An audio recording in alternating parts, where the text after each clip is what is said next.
Welcome everyone to the deep dive.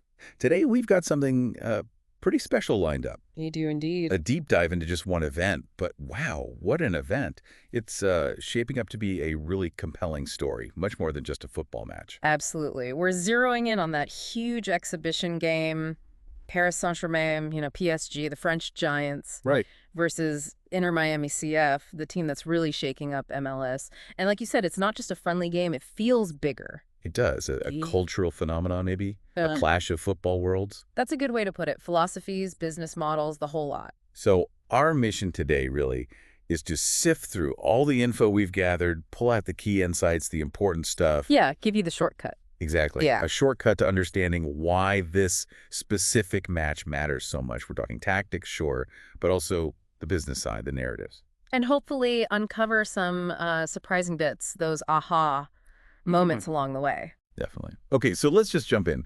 Why all the buzz? I mean, it's an exhibition match.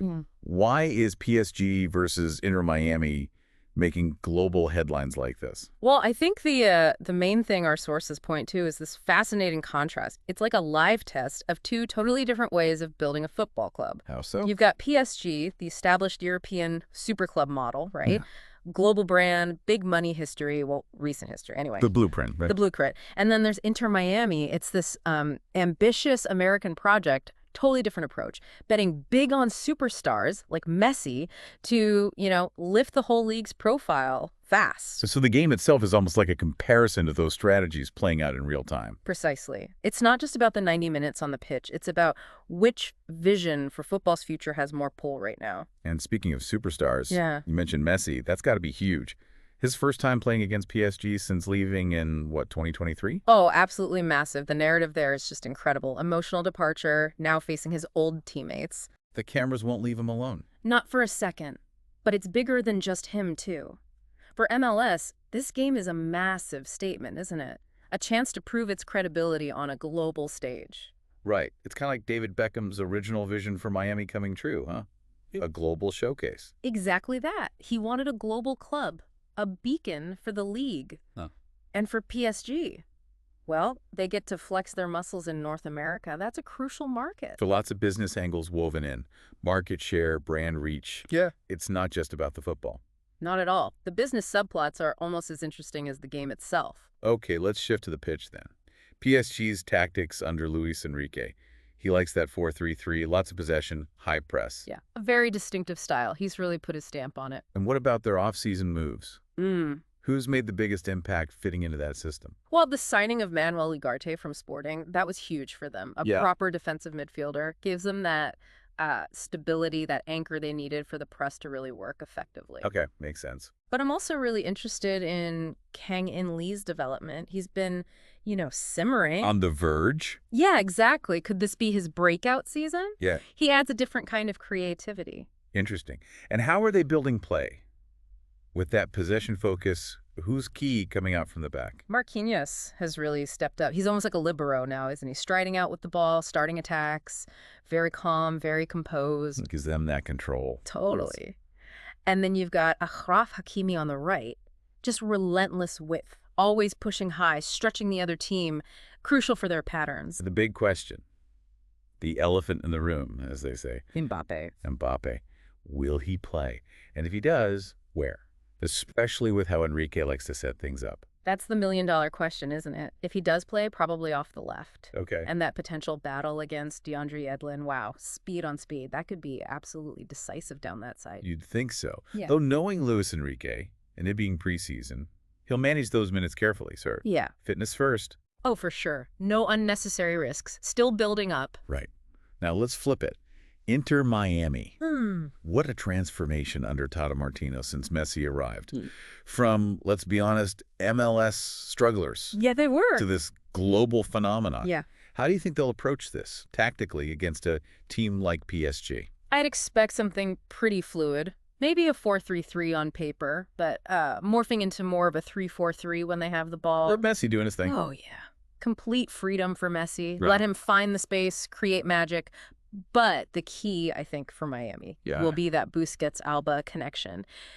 Can those two veterans use their understanding, their, almost telepathy, Yeah. to beat that PSG press? If they can do that consistently, Miami has a real chance to control parts of the game. It's not just the old guard, though, is it? They've got some exciting young players, too. Absolutely. Keep an eye on Benjamin Kramashi in midfield. He could be a real wild card.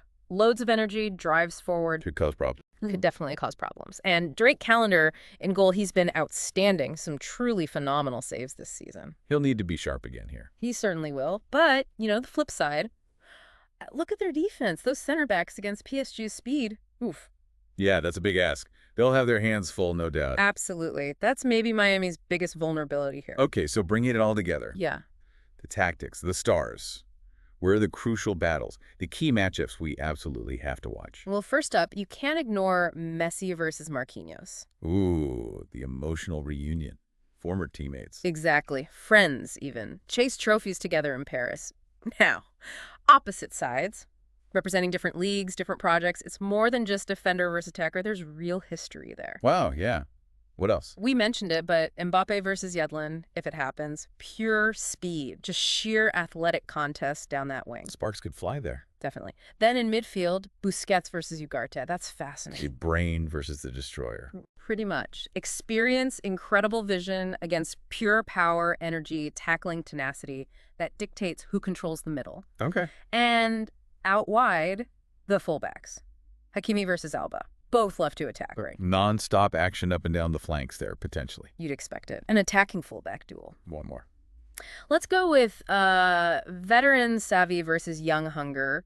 Sergio Ramos, assuming he's marshalling PSG's backline. The legend. Against maybe Leo Campana for Miami, a young forward trying to prove himself against one of the all-time greats. Love that dynamic. Okay, prediction time. Crunch time. What are our sources leaning towards? How might this actually play out? Well, we've got contrasting views, which is interesting. One prediction leans towards PSG, maybe 3-1. Okay. Depth, basically. As the game wears on, PSG's bench strength, the quality they can bring on, might just be the difference maker. Makes sense for an exhibition game. Substitutions matter. What's the other take? The other sees it much closer. A 2-2 draw. High scoring, entertaining. And I bet I know who scores in that prediction. Haha, you guessed it. Yeah. Messi, with a trademark curler, naturally, bringing the crowd to its feet. Of course. But I guess regardless of the actual score. Yeah, the real winner here is just football fans, right? Getting to see this spectacle. Absolutely. So as you've been listening to all this, thinking it through, what really stands out to you, got your own prediction maybe, or just a matchup you'll be laser focused on? It's hard to pick just one thing. I know, right? But whatever happens on the scoreboard, it definitely feels like we're watching a bit of football history here. It is more than just a game. It's a moment. It really is. And thinking bigger picture, this clash, established Europe versus this ambitious American project, maybe it gives us a glimpse into the future. How so? Like how global football might evolve. These kinds of cultural phenomena matches, blurring the lines between leagues, continents, could they become more common? How do they keep reshaping the whole sports landscape? That's a really interesting thought to chew on. How these events redefine things. Yeah, something to ponder for sure. What does it mean for the beautiful game long term? It's genuinely exciting.